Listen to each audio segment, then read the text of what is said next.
네, 더불어민주당과 열린민주당이 합당 추진을 위해 실무협상단을 구성하고 있습니다. 양당 간에 어떤 논의들이 오가고 있는지 직접 들어보겠습니다.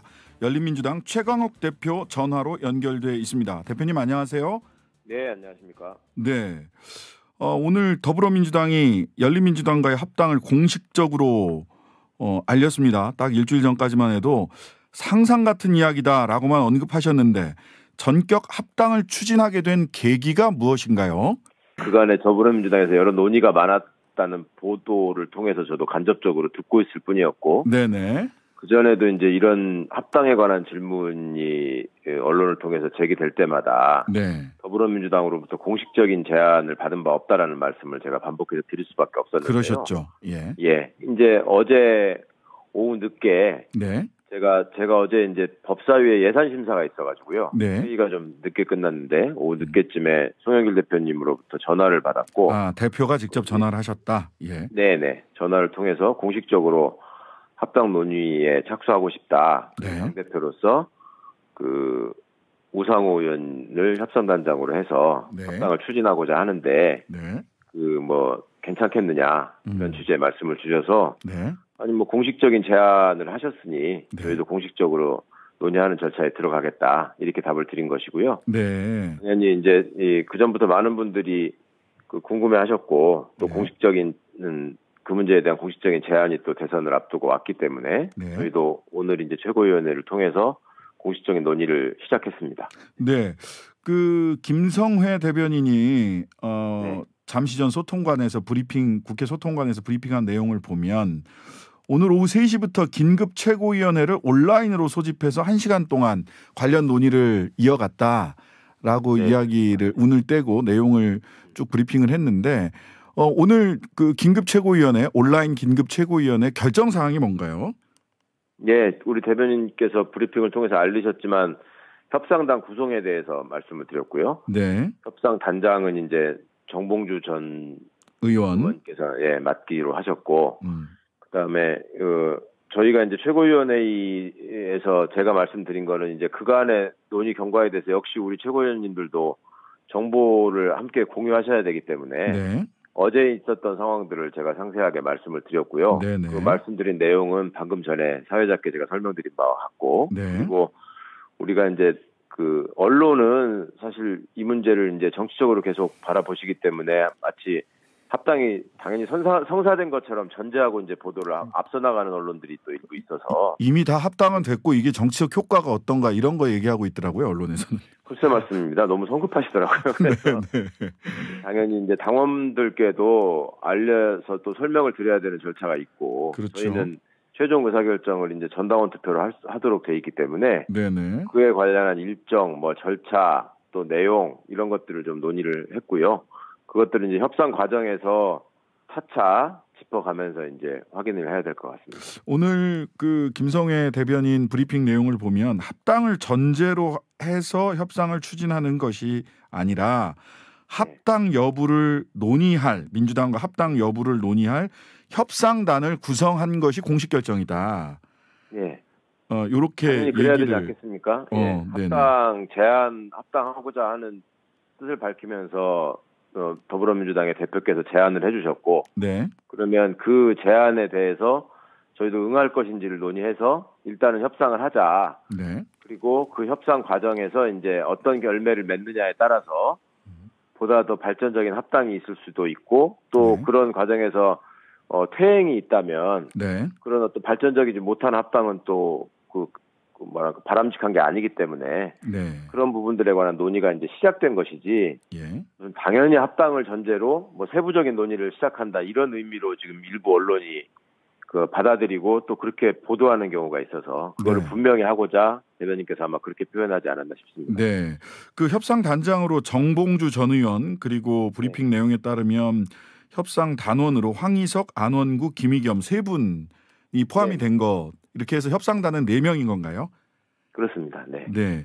정봉주 전 의원은 지난 서울시장 선거 재보궐선거에서 서울시장 후보로 출마를 하시면서 합당을 공약처럼 내거셨던 합당파 라고 분류를 할 수 있나요? 합당에 그렇죠. 굉장히 강한 의견을 가지고 계셨던 분이 협상단장이 되셔서 네. 합당을 위한 이 뭐라 그럴까요? 이렇게 꽃길을 지금 놓는 중 아니냐? 이제 이런 추측도 가능할 것 같은데. 맞습니다. 분명히 그런 추측을 하실 수 있을 것 같아요. 네네. 잘 아시는 것처럼 정봉주 의원은 적극 합당파셨고 네. 그 주장을 또 감추지 않고 계셨죠. 그렇죠. 그런데 저희가 협상단장으로 모신 이유는 네. 여러 최고위원들과 이제 논의 끝에 정당 정치에 대한 경험이 가장 많고 네. 협상 경험이 많은 분을 일단 당의 대표로 내세우신 거고요. 네. 그리고 이제 기존에 또 더불어민주당 지도부 구성원들과의 어떤 인간관계나 뭐 이런 것들의 면에서 네. 협상 과정에서 보다 더 허심탄회하게 의견을 교환할 수 있는 장점이 있다. 이런 네. 점을 산 거고요. 저희 당내에도 아시다시피 여러 층위의 논의들이 있습니다. 네네. 그런 논의들이 각각 입장을 달리하고 있기 때문에 네. 또 우리 지도부에서도 그런 입장들을 그대로 반영할 수 있는 분들을 협상단에 포함시켜서 네. 필요에 따라서 협상단장이 직접 우상호 저쪽의 협상 대표를 만나실 수도 있고 네. 또 그걸 좀 확대해서 만나실 때도 있을 것 같고 또 당내 협상 논의를 또 할 때 기본적인 전략단이나 의사결정단위가 필요해서 그렇게 구성한 것입니다. 그러면 협상단에서 협상안을 뭐 결렬이 되면 결렬이 되는 거지만 협상단 차원에서 협상이 잘 되면 그러면은 열린민주당 안에서는 최종 결정은 당원 총투표를 통해서 합당 여부가 결정이 되는 이런 절차가 남겨져 있는 건가요? 물론입니다. 네. 그리고 그 협상이 진행되는 과정에서 이제 당원분들께서 여러 가지 의견을 당연히 제출하실 거라고 생각하고요. 네. 또 저희도 협상 진행 과정을 그때그때마다 적절한 방법이나 적절한 시기에 또 알려가면서 의견을 수렴해야 할 것이고, 그것들을 협상단은 이제 관철시키는 역할을 맡는 거기 때문에 협상단장의 뭐 특정한 어떤 그 생각이나 성향이 뭐 전부를 좌지우지하거나 이런 일은 없을 겁니다. 네. 사실은 뭐 시기, 당면 변경 고려하시냐 뭐 이런 질문도 있었는데요. 안 하겠습니다. 너무 앞질러 가는 질문인 것 같아서요. 그렇죠. 향후에 이제 논의해야 될 일이고, 다 열려 있는 거죠. 네네. 다만 우리 당 대표로서 이 통합 과정 내지는 통합 협상 과정이라고 이야기를 하겠습니다. 통합 협상 과정에서 가장 좀 핵심적으로 견지되어야 되는 원칙이나 지향점은 뭐라고 지금 보고 계신가요? 그렇죠. 그간에 이제 저희가 이 대선에 임하는 우리 당의 전략이나 입장, 그다음에 이걸 또 합당 여부까지 포함해서 당원들의 의견을 수렴하고 있다는 말씀을 많이 드리고 있었는데요. 그렇죠.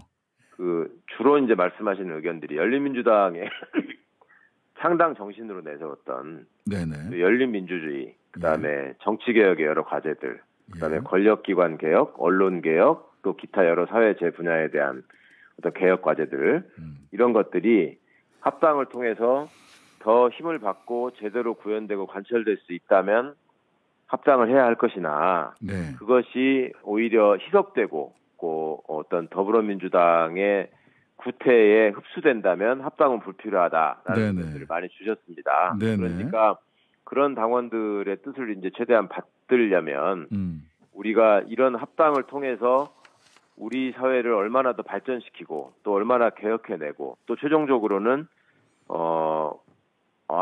과거로 돌아가고자 하는 후보 반민주적인 세력이 내세운 후보와의 어떤 선거에서 어떻게 승리할 것이냐, 그리고 그 선거의 승리를 어떻게 확실히 담보할 수 있을 것이냐, 이것이 결국 최종적인 목표가 돼야 할 것 같습니다. 그러다 보니까 만약 통합을 한다면, 합당을 하게 된다면 이게 시너지가 있을 거냐 없을 거냐, 즉 개혁 과제가 보다 선명해지는 것도 하나의 시너지일 수 있고, 또 한편으로는 또 민주당 쪽의 지지자들 같은 경우는 중도 확장에 오히려 조금 걸림돌이 생기는 거 아니냐라고 걱정하는, 열린민주당을 열렬히 지지하는 당원들한테는 선명한 개혁성이 후퇴하는 거 아니냐라는 걱정이 있을 거고, 또 민주당 쪽에서는 중도 확장에 걸림돌이 생기는 거 아니냐 이런 걱정들이 있을 텐데, 이런 양편의 우려를 어떻게 해결 내지는 그 우려를 불식시킬 수 있을까요? 그렇죠. 합당의 과정을 협상이라고 표현하는 것은 과거의 구태 정치처럼 무슨 자리를 어떻게 나눌 것이냐, 뭐 권력을 어떻게 나눠 먹을 것이냐, 이런 것 때문에 협상이 필요한 게 아니고요. 저희가 생각하는 협상의 모습은 그런 여러 가지 요구, 그다음에 선거를 앞둔 또 현실적인 전략이 필요하지 않겠습니까? 그렇죠. 그 과정에서 얼마나 국민 대다수가 동의할 수 있는, 공감하실 수 있는 발전적인 결과를 얻어낼 수 있느냐, 이 합당을 통해서. 네. 그런 차원에서 이제 협상이라는 표현을 쓰는 것이고요. 네네. 그다음에 중도 확장의 문제를 걱정하신다는 것을 저도 언론 보도나 또 과거의 논의를 통해서 많이 보고 있는데, 그렇죠. 이 중도층이 생각하시는 그 걱정의 실체, 네. 이것들을 좀 명확히 할 필요가 있다고 생각합니다. 그러니까 네네. 중도층이라고 하는 것이 모든 개혁은 시끄럽고 성과가 미진하고 불편한 것이니, 네네. 그것을 주장하는 세력은 마음에 들지 않고 배척하겠다. 왜 이렇게 우리를 피곤하게 만드냐, 뭐 이런 식이죠. 네네.